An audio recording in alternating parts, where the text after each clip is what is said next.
Chapter 6. A Dark Day on HEWITT Street. Mark had bought the American Hotel and Al's Bar in the 1970s. I think mostly as a vanity project. A dive hotel and bar to play out his creative endeavors and have some hot, dirty fun.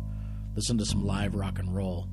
Take some good drugs and drink like a Roman senator at an orgy. But as a property owner, he was a typical slumlord. The bar was a wreck. The hotel would be too, but the tenants were left to the upkeep of the place, and there were no slackers or slobs allowed. We'd literally toss them out on their ears.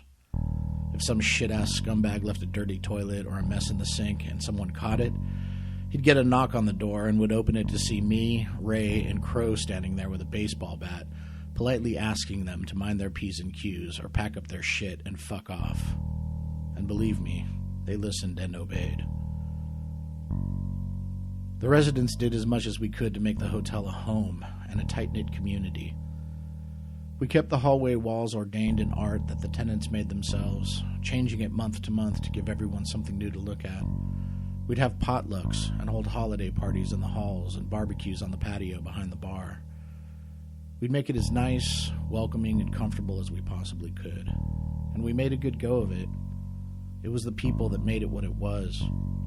I wanted those people as my neighbors and that place to stay the way it was forever. But that isn't how things work in the world. It had to change, and did so for the worse. Kylie would break up with me whenever I left on tour. She figured I'd just be cheating on her, so she would always pick a fight with me before I left. To be honest, she was 100% right.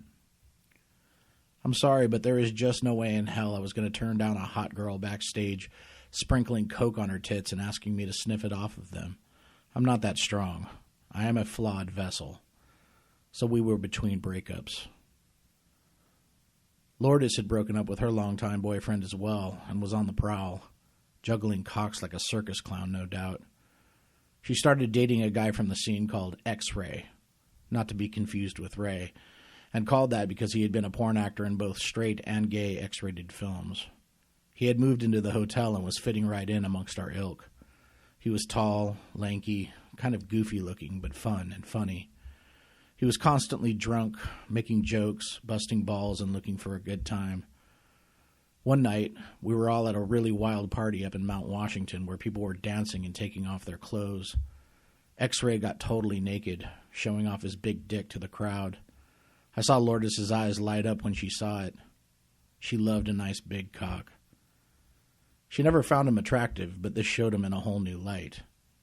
She just liked to fuck. She was up at his place one evening. He invited me up to hang out and drink with them. They got bored and wanted to go out and get into some shit. I told them about my friend Jim Fittipaldi and his Warhol-esque warehouse hideout gallery called Bedlam. It was a 3-story building over on 6th Street, where he threw famously great after-hour parties and had gatherings at the drop of a hat. They thought it sounded like a good time. We rode over separately, X-Ray and Lourdes in his truck, and me leading the way on my scooter. We went upstairs to Jim's place. It was a gorgeous industrial loft, impeccably decorated in the style of a 1920s speakeasy.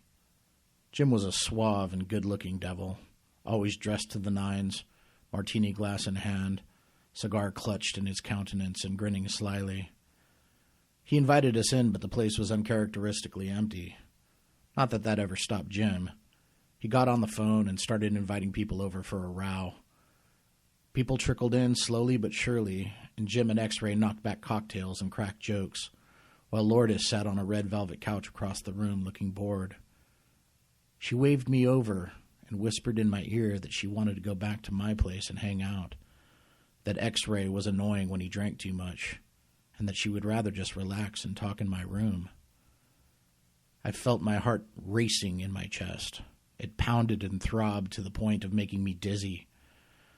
I played it cool, though, and said, "Sure, hope you don't mind riding on the back of my bike."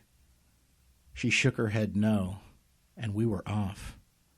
Down the stairs, onto my bike, and down the dark side streets back to the hotel. X-Ray was still at the bar, drunk and goofing off, oblivious to the fact that we had even left. When we got off my bike, Lourdes exclaimed, "Holy fuck! That little scooter has a way of tickling my private parts," she said, blushing and laughing. This was something I was well aware of. I had given more than one vixen an unexpected orgasm on the back of my white wasp. Vespa is Italian for wasp. Something about the way it rumbled under a woman's ass got them in just the right spot. As we walked up the stairs to my room, she said, "So you know that I'm not with Ray, right? I'm just having some fun with him. He's just one of a few guys I'm fucking at the moment." "Oh, really? That's cool," I said, wondering to myself why she even brought that up out of the blue. We got to my room and Lourdes laid on my bed, petting and cuddling with Mona. I could not believe she was in my room, on my bed, just as I had dreamt and wished for 1,000 times. I was in an altered state. Everything felt fuzzy and soft and glowing. She took off her boots and splayed out, luxuriating. "Is it okay if I just crash here tonight? I don't want to deal with X-Ray's drunken ass. He's a buffoon when he gets too drunk. He can't even fuck me when he's like that, so why bother?" Her words were stabbing into my crotch, making my cock jump around in my jeans. I was out of breath, just standing there, slack-jawed and helpless, listening to her deep, sultry voice saying words like fuck and me, and hearing her talk about using guys just for their cocks, not needing them for any other reason. I was floored. She was a wicked sex witch and had cast an evil spell over me. It was magical. She was magical. We talked for hours, having drinks, listening to records, and opening up to each other about our pasts, our hopes for the future, about the insanity of the present, how mad it was to live in this city, in this time, getting away with murder, and that we were smart, talented, and good-looking, daring enough to make a life in the midst of the madness all around us. It took courage and good luck, but we had it. We heard a ruckus downstairs on the street, people laughing and yelling, "Woohoo! Last night at Al's bar! Rest in peace, Al's bar!" We got up from the bed and opened the window to see what the hell was going on. Toast, the hotel office manager and booker for the bar, was on the curb, arm in arm with other revelers, drunk and swaying, hardly able to stand. I yelled out, "Toast, what's going on? What's this last night of Al's bar shit?" "Yeah, dude, Mark closed up all of a sudden, as of tonight without warning. He said he was done, took all the money out of the register, and said tonight was the last night of Al's, ever." Lourdes and I looked at each other in total shock. We watched as patrons looted the place of memorabilia, bar stools, pool cues, the neon tip or die sign that hung over the bar, the cushions from the booths, anything that wasn't bolted down, basically. There had been rumors abounding for decades about the bar going under, but in 80-some-odd years it had found a way to survive, so no one ever took any stock in those old tales. But this time it was real. We closed the window, laid back in the bed, and reflected on all the great times we had there, all the great bands that passed through, all the memories, all the wonderful mayhem that place had been witness to. It was like a death in the family. Hell, it was a death in the family. It was late by then, and Lourdes wanted to turn in. She stood up and peeled out of her pantyhose, pulled off her top, pulled down her skirt, and kicked it across the room. She was standing there in her bra and panties. I diverted my eyes and tried not to have a heart attack. She climbed between my sheets. I got some blankets out of a cabinet and started making a bed on the floor across the room. Then Lourdes said, "You can sleep with me, it's totally cool." Now don't ask me why, but I froze. Maybe because it kind of grossed me out that she was screwing X-Ray. as he was a total man-whore who had screwed everything on 2 legs and might be crawling with disease. Maybe I thought she was just trying to be nice and couldn't possibly want to actually have sex or anything, which would have been insanely frustrating. Maybe some small part of me thought, in some small way, it was better to turn her down and not fall to my knees and serve her needs just on some whim she might be having about me, as much as I totally wanted to do just that. But I declined. No, I'm a terrible snorer. It's going to be bad enough for you listening to it from way over there. Which was true enough. My snoring was atrocious. It had gotten so bad that when we toured, the guys in the band would insist that I get my own room or sleep in the van because it would keep them up all night. But she kept persisting. Seriously, dude, it's fine. Get in bed with me. I told her she would thank me for not taking her up on her offer once she heard me sawing logs. Just then, the phone rang. It was X-Ray. I heard heavy breathing, then a chuckle and a whispery voice. What's up, man? Are you fucking Lourdes? I would be if I were you. She's fucking good, man. He meant it, too. He had no feelings of jealousy over her. No, man, we're just going to sleep. Here she is. I handed her the phone. They spoke very briefly. She hung up and said, well, I better go. He wants me to sleep in his room. The tone in her voice had a hint of disappointment in it. She got dressed and headed upstairs to his room. I said goodnight and got in my bed. I could smell her on my sheets. I thought to myself, fuck. Did she just want to fuck me right now? Did I just pass up a night of dirty sex with the woman of my dreams? I wondered and wondered and wondered some more. All night, without sleep, and into the next day. And for the next 4 years, most of which time I didn't see or hear from her at all, I wondered about it every single day. In the meantime, things around the hotel got grim, and it happened pretty quickly. Not only did Mark close down the bar, he also sold the building to Sturgis Properties. They were notorious slumlord motherfuckers hated by all their tenants across the city. Say what you might about Mark, as a manager of the building, he was pretty unobtrusive. Toast did most of the actual day-to-day managing. She sat at her desk in the office on the first floor, booking shows for the bar and sorting everyone's mail. Mark smoked weed and counted the rent money. They never fucked with anyone and minded their business, and as long as the tenants weren't doing anything too freaky like sawing the limbs off a dead body or something, they pretty much left you to your own devices. But all that changed when Sturgis took over, assigning Mick Moselle as property manager, who hired Lorraine Silva and her husband Alberto as the office managers of the hotel. Unlike Mark, who had an appreciation for the arts and understood what the neighborhood represented in the art world, Mick Moselle couldn't give a flying fuck about any of that.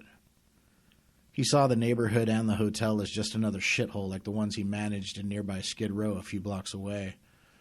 And he saw the people that lived there as a bunch of degenerate weirdos, which may have been fair enough, but it was our home. Even weirdos need a place in this world, and this was our place. Suddenly, the warm, welcoming, all-inclusive atmosphere that had been such a comfort for all of us for so many years was gone. A new, accusatory, malicious, prison warden vibe emanated from Mick's nasty glare. He was a dark son of a bitch.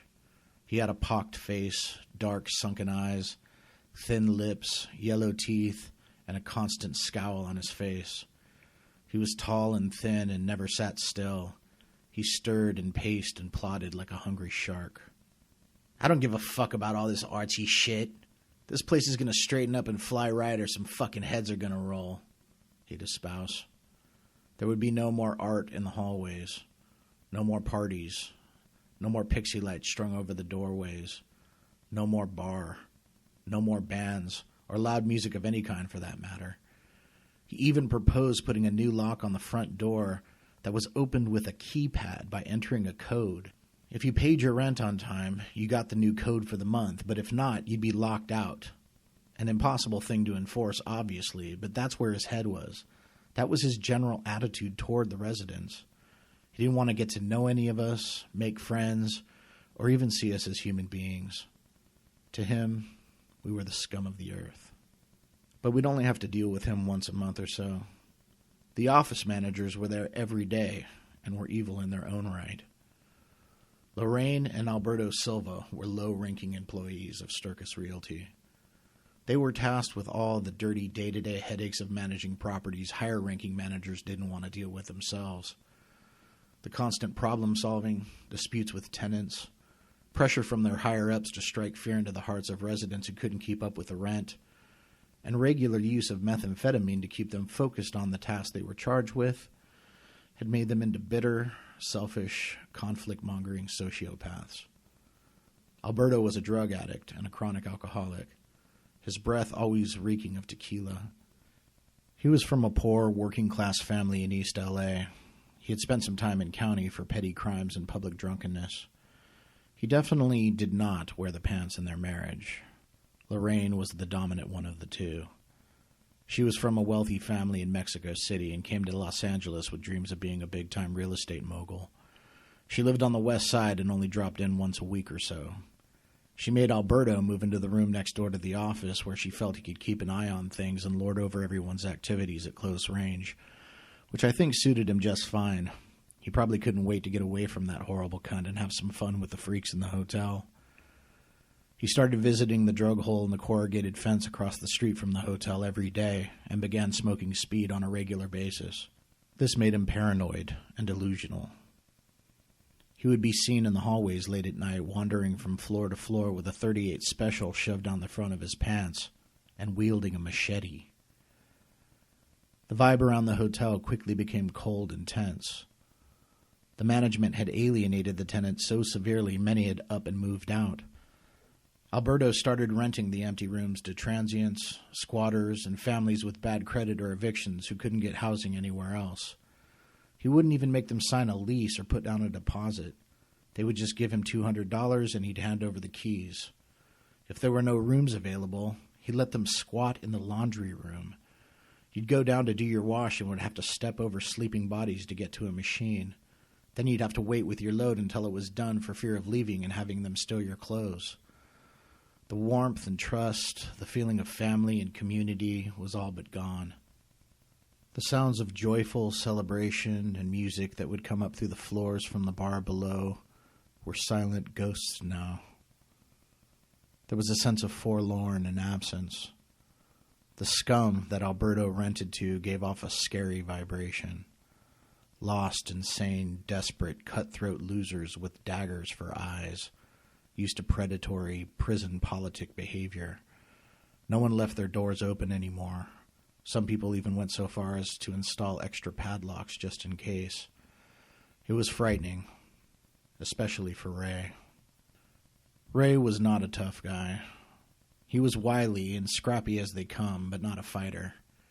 He was fearful of most people and had always steered clear of any roughhousing or slam dancing in the bar.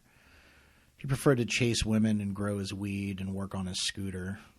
He didn't want anything to do with my roughneck friends like Crow or Jake or the fans that followed my band around. His behavior became peculiar as well. He started having bouts of severe depression. He'd lock himself in his room, blacking out his windows with tinfoil, and would sleep for days on end. I'd come by and knock.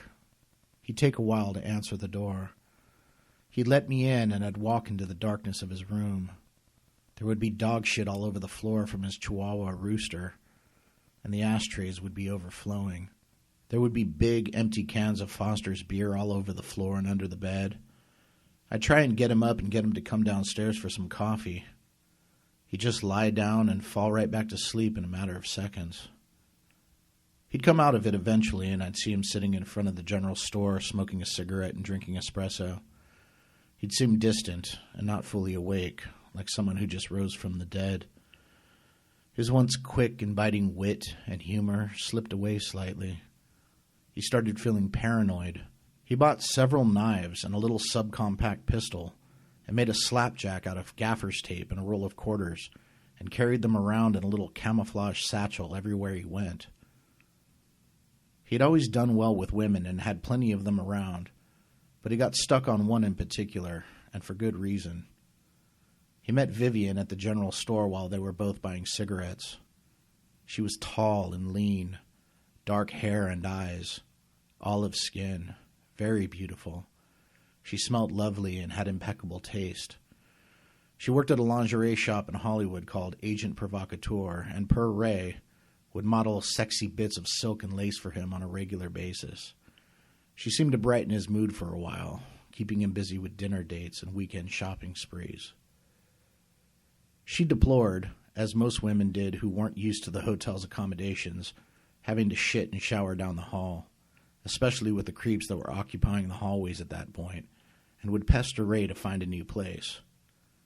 He was making good enough money and could easily afford better digs, and the hotel had gotten a bit too rough around the edges for his liking. He cared for her enough to accommodate her wishes, and a few months later they got a nice little loft together on Main Street. They now had their own bathroom, a nice big kitchen, and large windows with a sprawling view facing east into Boyle Heights, and lots of open space for Ray's paintings and projects. I was sad to see him go. It felt like a split with someone who was like a brother to me for years. Not just because he had moved out of the hotel, but also because our lives were going in very different directions. We saw far less of each other. That isn't unusual in and of itself when you're nesting with a significant other. You break ties with your loser single friends and settle in with your lady, and couple up. I understood that. He had a home life for the first time in a long time with someone he deemed special enough to attempt something like that with. Whereas I was stalled out in a sort of latent adolescence, fucking groupies, getting into drunken brawls in bars, getting high, and traveling from town to town playing rock and roll. And though Vivian seemed to like me just fine, I'm sure I was not her idea of the kind of friend she wanted Ray spending time with. I was an outdoor dog, and she wanted Ray to develop friendships with more refined people. All very understandable, I suppose. I was too busy to worry about all that, though. The band was doing very well, and we were touring every couple of months. It was exhausting, really. Though to most, being in a touring act might seem glamorous, it's more or less like being in a traveling circus.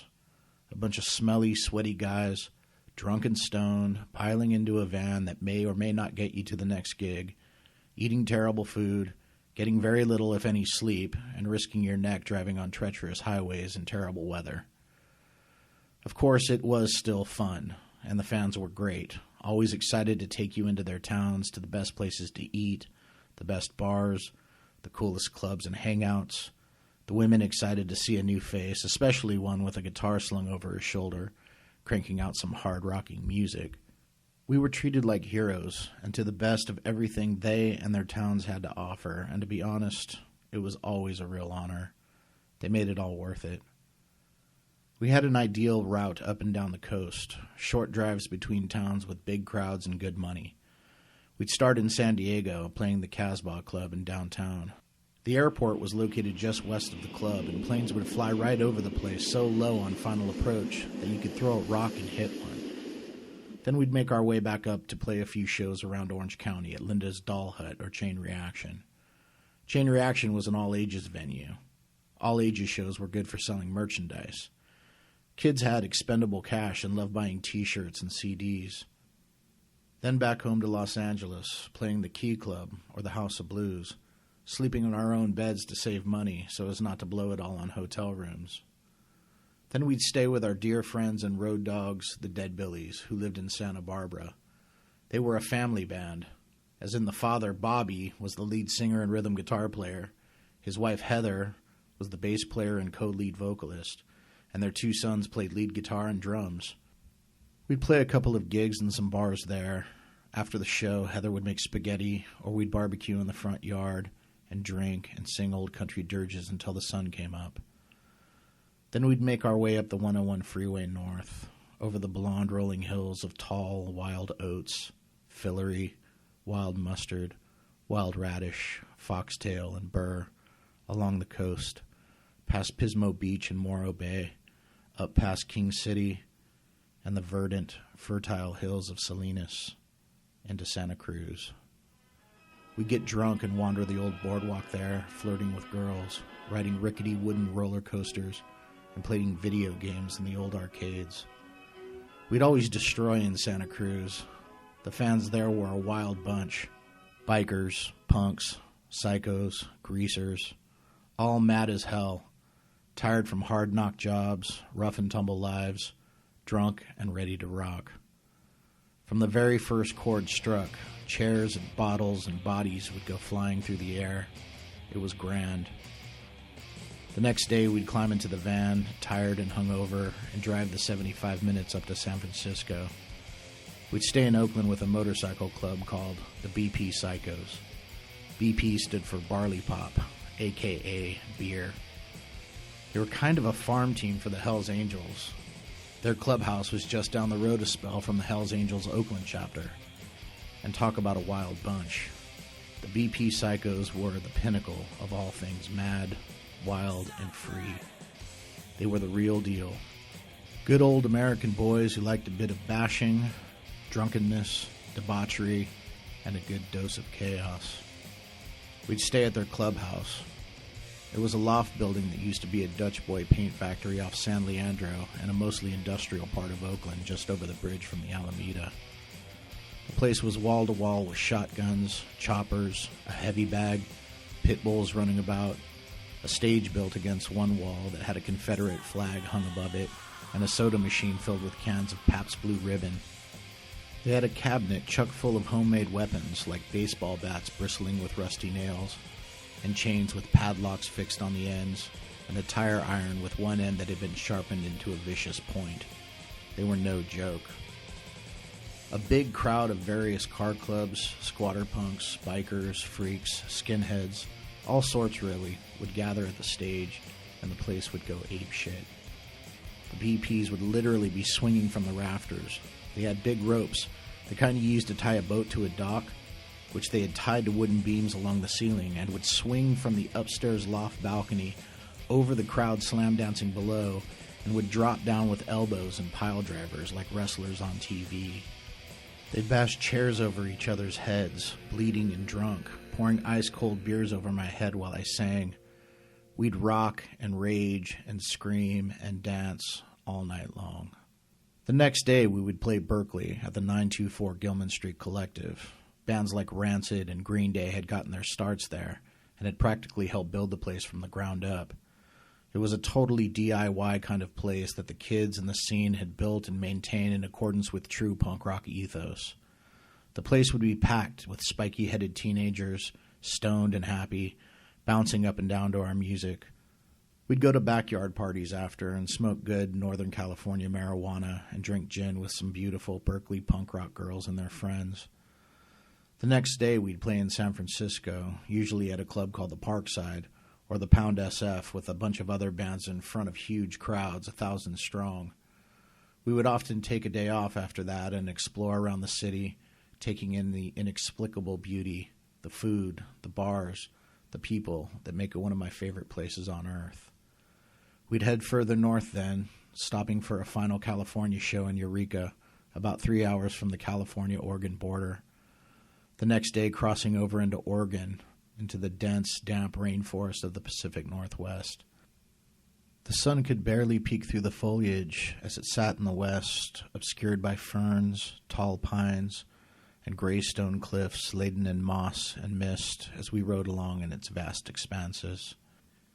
We'd pull into one of our all-time favorite towns to gig in, the charming and beautiful Portland, Oregon, a town that knew how to take care of bands passing through. The clubs there were always extraordinarily generous. Whereas a club in LA might give you one drink ticket per band member, in Portland, clubs would tear off a 2-foot strip of tickets for each member. Plus the riders were always far and above. Not just some chips in a bowl with some cold nacho cheese drizzled over them and a can of mixed nuts, but rather elaborate hors d'oeuvres of charcuteries, barbecued meats, shrimp, homemade pizza with fancy toppings, cupcakes, and a variety of beverages like bubbly waters, fresh squeezed juices, and coffees. And the fans there always had great drugs. We wouldn't even have to buy any because a fan who might be holding would walk up and say, "Fucking love you guys. Here you go," and would toss us an 8-ball of the purest of the pure crystal methamphetamine. We'd be exhausted from the long drives and no sleep, and would take a bump or two to the head and feel refreshed and alive again, ready to put on a high-energy, ass-kicking punk rock show. I was always taken, as well, with just how beautiful a city it is. Every alleyway, every street, the thoroughfares, the parks, the trees, the houses and city centers. Every inch of that town is postcard picture eye candy. The women there were amazing as well. There are more strip joints per capita in Portland than in any other city in North America. Gorgeous, lithe, pale-skinned, tattooed girls from all over the country came to work there. Nipples and clits adorned with silver jewelry, tight-fitting miniskirts, top-shelf booze and drugs in hand, money to burn, and a will to get weird. The ideal thing for me was to hook up with one of them after a show and sneak off with them to a small, quiet cafe for a late dinner, get a good bottle, go home with her, climb into her soft bed smelling of lovely perfumes and lotions, and give her a nice hard horse fuck, then fall asleep in her arms. That was far more preferable than hitting up some dive bar after the show with a bunch of tweaked-out gorillas ranting and raving and starting fistfights. I wanted some peace and quiet, some sweet, girly smells, some soft lips, a hot pussy, a fluffy pillow, some moonlight, some romance. And Portland, somehow, always came through. Seattle would be more of the same. Great venues, beautiful vistas of granite and green, the ocean a cobalt blue, great food, gorgeous women, and amazing crowds. We'd head home finally, back down south, exhausted, but awake, thrilled, grinning, eyes red, but gleaming, at the realization of our endeavors, our adventures, and our fleeting youth. It was our way of cheating death. We had always had great luck on these tours, and very few mishaps. It was usually very smooth sailing. And as long as it was, and we were getting all the fringe benefits, the recognition, the money, the good time slots, the women, the good drugs, the nice accommodations, the big crowds, everything was hunky-dory. But it couldn't last forever. And didn't. Our luck ran out. We had a disastrous run. One that turned out to be our last. Everything that could have gone wrong did. Breakdowns, promoters trying to fuck us out of our guarantees, fights with rival bands, our guitarist sinking into an irreversible depression where he stopped talking to everyone in the band, and worst of all, a kid getting stabbed to death outside one of our shows. It was like a dark curse was cast over us. And as it turned out, the bond that had kept us together for so many years was one that was based on our good fortune, like the honeymoon phase of a relationship where everything was magical and falling to our favor. But the 7-year honeymoon was over. Adversities cropped up where stress, misfortune, and bad luck really tested our fortitude and our loyalty to one another, and we failed that test miserably. We broke down in our guitarist's hometown of Taos, New Mexico. Our transmission was fried. We had no first gear or reverse. Our guitarist decided he didn't want to return to Los Angeles. He was burned out on being a musician and said that he was staying with his family in Taos. The rest of us limped the van back home. I dropped off the drummer and bass player at the drummer's house. The last image I had of them is the two of them pushing the van from the back while I popped it into second, and me driving away, watching them getting smaller in my rearview mirror, then turning the corner, and them vanishing. I never saw any of them again. I got back to the hotel and parked the van on the curb out front. The neighborhood was quiet. No festive street fairs like the one that had greeted me the day I moved in. No bands loading into the bar to play a show. No warm sun or lovely ladies strolling the streets, flashing me their flirty glances. Ray was gone. Lourdes was gone. The band was gone. The bar was gone. The artist in residence were gone. The hotel seemed like a graveyard. Each door in the hallways, a tombstone. I suddenly felt terribly alone. Then one day I got a call from my sister. She had been living with my mother most of her adult life. She had a daughter, my niece Allie. But she had her with a scumbag jailbird gangster from a Chicano gang in the next town over from where we grew up in Fullerton. He mistreated her and they fought all the time. She left him and was forced to move back in with my mother and her new husband. But a situation like that is always a strain on family relationships, and this was no exception. My sister asked me if I'd like to find a place with her and my niece. She couldn't afford a place by herself and didn't want to resort to living with strangers for roommates. Not having any children of my own, I cared deeply for my niece and wanted her to have a stable home life. I decided I'd start driving trucks full-time, move in with them, and help with the bills. My years of music, sex, mayhem, drugs, and freewheeling adventure had run their course. It was time to maybe grow up a little. My sister found us a place. A week later, I sold my Vespa to be able to get the van's transmission fixed. Packed my clothes and a few belongings, loaded my guitar and amp into the van, left behind the few bits of furniture I had in my place, put Mona on her leash, went down to the office and handed Alberto my keys, got in the van, and drove away from the intersection of Traction and HEWITT. It was a dark day. My 10 years at the American had come to a bitter end.